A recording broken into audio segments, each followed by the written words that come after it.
Welcome to Esther worship channel. మరొక video ద్వారా మిమ్మల్ని కలుసుకుని దేవుని వాక్యం మీతో పంచుకోవడానికి దేవుడు నాకు ఇచ్చిన ఆయుష్ను బట్టి, ఆరోగ్యాన్ని బట్టి, జీవమును బట్టి ఆయనకి కృతజ్ఞత చెల్లిస్తున్నాను. ఇంతవరకు ఈ జనవరి మాసం 1వ తారీఖు నుండి 11వ నెల ఈ రోజు వరకు దేవుడు మనందరినీ సజీవ లెక్కలా భద్రపరిచి ఆయన స్తుతించడానికి, ఆయన వాక్యాన్ని వినడానికి, ధ్యానించడానికి, వ్యక్తిగతంగా కుటుంబాల్లో మన అందరి పట్ల ఆయన చేస్తున్న వీళ్ళని బట్టి ఆయనకి కృతజ్ఞత చెల్లిస్తున్నాను. నన్ను ఎంతగానో ప్రోత్సాహపరుస్తూ, బలపరుస్తూ, ఆదరిస్తూ నడిపిస్తున్నందుకు మీ అందరికీ నా వందనాలు. ఇలాగే నన్ను ఇంకనూ బలపరచాలని, ఆదరించాలని, ప్రోత్సహించాలని, నన్ను ప్రోత్సాహపరచాలని కోరుతున్నాను.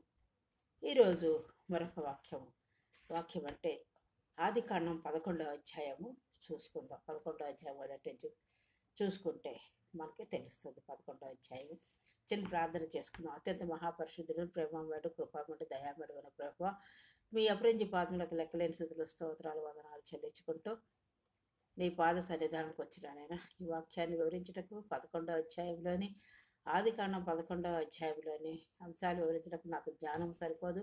నీ ఆత్మ నడిపింపు దయచేసి మాతో మాట్లాడి మేము ఎలాగ ఉండవలనో మాకు నేర్పించి మహింపదమని యేసు నామములో ప్రార్థించి అడుగుతున్నాం తండ్రి, ఆమేన్.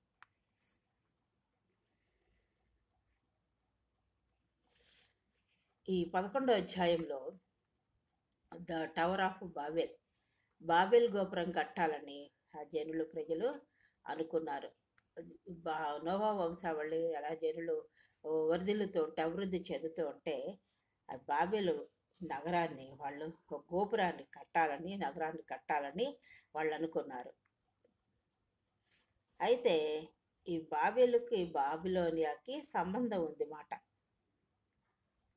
బాబిలోనితో ముడిపడి ఉంది. ఈ నగరం పాత నిబంధనలోని దేవునికి వ్యతిరేకంగా చిహ్నంగా మారింది మాట బాబెల్ నగరం. సరే, బాబెల్ గోపురం గురించి ఏం చెప్తున్నాడంటే ప్రజలందరూ ఏమనుకున్నారు, ఇది ఒక్క పలికే ఉండాలి మానవులందరికీ, దేవుడిని మాటలు దేవుడిని స్తుతించడానికి కానీ దేనికి ఒక్క పలికే ఉండాలి, మాట్లాడుకోవడానికి మా అందరికీ ఒకటే పలుకు ఉండాలి, అంటే ఒకటే మాట ఉండాలని వాళ్ళు అనుకుని ఏం చేశారంటే బాబెల్ గోపురం కట్టాలని వాళ్ళు తీర్మానించుకున్నారు. అప్పుడు ఎలాగంటే ఆకాశం వరకు ఒక గోపురం కట్టాలని, నిర్మించుకోవాలని వాళ్ళు ఆశపడ్డారన్నమాట.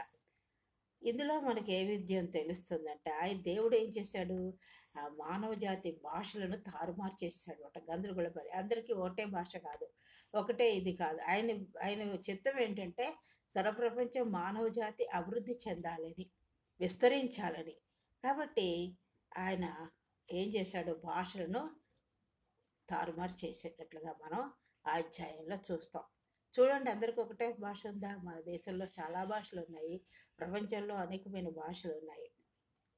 ఇలాగా ఇంకా ఏంటి, భూమి అంతటా ఈ కథ భాషల వైవిధ్యాన్ని ప్రజలు చెల్లాచెదరవ్వాలి అన్న విషయాన్ని వివరించే ఒక ప్రాథమిక కథ ఇది. ఈ కథ ఏంటంటే భాషల వైవిధ్యం మరియు భూమి అంతటా ప్రజలు భూమి అంతటా కూడా చెల్లాచెదరగా ఉండాలి ప్రజలని ఆయన వివరించే ఒక కథ ఈ ప్రాథమిక కథ. ఏం కథ? బాబెల్ గోపురం కథ. ఇది మానవుని యొక్క గర్వం మరియు దేవుని చిత్తానికి వ్యతిరేకంగా తిరుగుబాటు చేసినట్లుగా, ఆ తిరుగుబాటు గురించి ఒక హెచ్చరికగా కూడా దీన్ని తీసుకోవాల్సిందిగా ఇక్కడ దేవుని వాక్యంలో మనం చూస్తాం. ఇందులోని ముఖ్య అంశాలు ఏంటంటే ఒకే భాష ఉండాలని జనులందరూ అనుకున్నారు. అధ్యాయ ప్రారంభంలో వీళ్ళు ఏమనుకున్నారు, మానవ జాతి అంతా ఒకే భాష మరియు ఒకటే ప్రసంగాన్ని పంచుకోవాలని అనుకున్నారు. అందుకని వీళ్ళు ఏం చేశారు, షీనార్ దేశంలో స్థిరపడ్డారు ఈ ప్రజలు.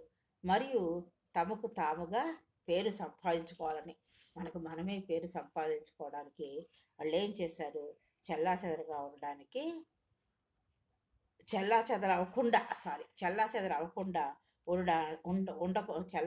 ఉండకుండా నిరోధించాలనుకున్నారు. అందువల్ల వీళ్ళు ఏం చేశారు, ఓ పట్టణాన్ని మరియు ఒక గోపురాన్ని నిర్మించాలని నిర్ణయించుకున్నారు. అందుకే మనం గర్వపడకూడదు. మన చిత్తానికి మన ఇష్ట ప్రకారం కాదు, దేవుని చిత్తం ఏముందో మనం ప్రార్థన చేసుకోవాలి.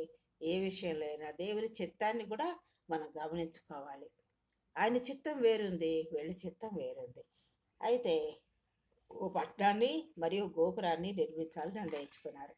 అప్పుడు దేవుడు ఏం చేశాడు? వారిలో ఉన్న గర్వకారణమైన ఉద్దేశాలను ఆయన గమనించాడు. ఎవరు? దేవాది దేవుడు వారి గర్వకారణమైన ఉద్దేశాలను చూసి ఆ ఐక్యతకి తిరుగుబాటును నివారించడానికి ఒకరినొకరు అర్థం చేసుకోవాలనే విధంగా భాషలను తారుమారు చేశాడు. ఈ ఐక్యతగా ఉండకుండా నివారించడానికి ఒకరినొకరు అర్థం చేసుకోవాలని విధంగా భాషను తారుమారు చేశాడు. అప్పుడు ప్రజలు చెల్లాచెదరుగా అయిపోయారు అన్నమాట. చెల్లాచెదరు కావడంగా చెల్లాచెదరు అయిపోయారు.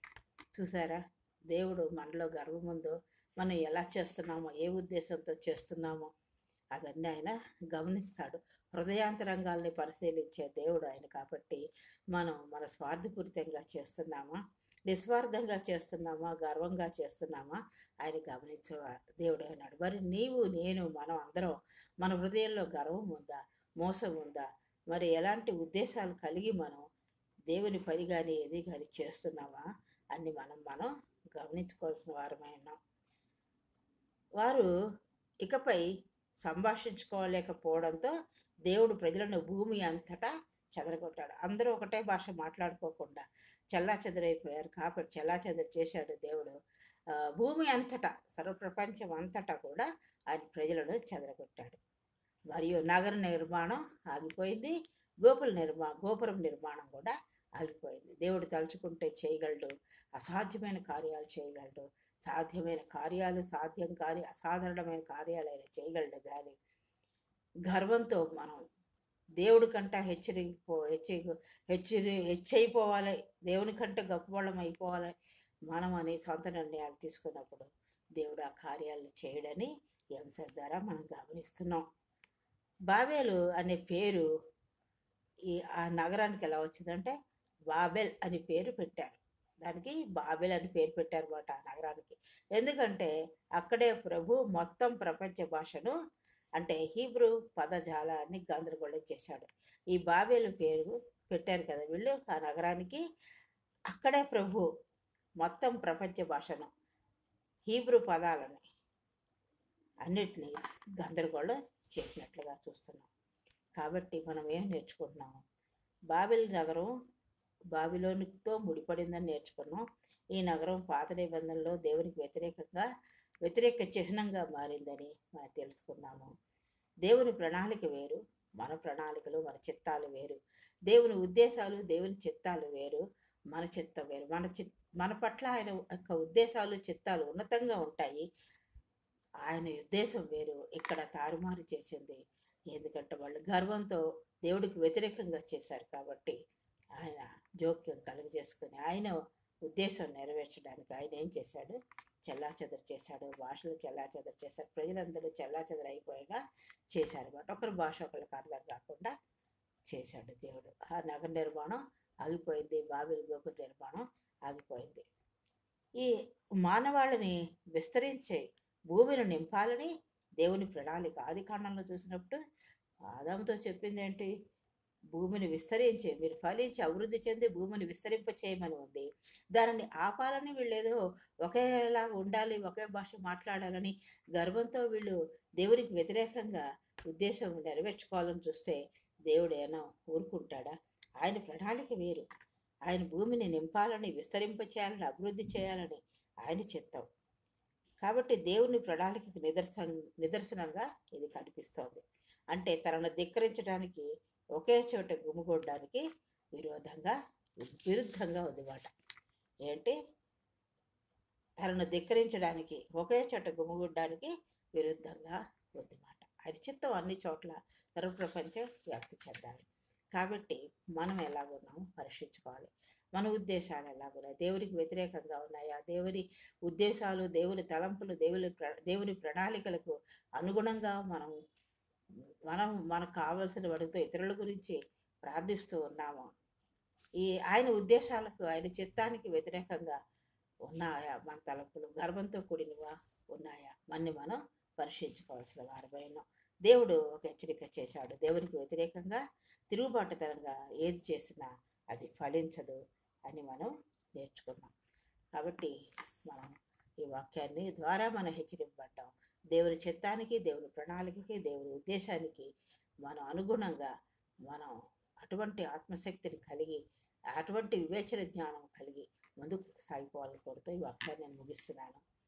అత్యంత మహాపరిశుద్ధులను ప్రేమమేడు కృపామెండు దయామేడు ప్రేమ మీ అపరించి పాదములకు లెక్కలేని స్తుతులు స్తోత్రాలు వందనాలు చెల్లించుకుంటూ ఈ సాయంకాల సమయంలో మీ పాద సన్నిధానికి వచ్చిన ఇంతవరకు బాబిల్ నాకు నిర్మాణం గురించి, బాబిల్ గోపుర నిర్మాణం గురించి నాయన, మరి ప్రజల యొక్క ఉద్దేశాలు, తలంపులు, వాళ్ళు ఏ ఉద్దేశంతో అది చేయబోతున్నారో, దేవుని వ్యతిరేకించారు వాళ్ళు, దేవుని యొక్క ఉద్దేశాన్ని వ్యతిరేకించినట్లుగా మరి మీ చిత్తానికి, మీ ప్రణాళికకు మేము లోబడినప్పుడు ఎలాగా ముందుకు సాగుతామో అని హెచ్చరించిన విధానం బట్టి మీకే వందనాలు స్తోత్రాలు చెల్లిస్తాం. మీకు ఎల్లప్పుడూ లోబడి మేము జీవించే కృప అనుగ్రహించి మీరే సహాయం చేసి మహిమ పొందమని మీ ప్రియకుమారుడు మా రక్షకుడు నేను యేసుక్రీస్తు వారికి నీ పాదాలు పట్టుకుని అతిమిక్కులైనగా ఎడుకొచ్చినాం తండ్రి. ఆమె నన్ను ప్రోత్సహిస్తూ బలపరుస్తూ ఆదరిస్తున్నందుకు మీకు వందనాలు.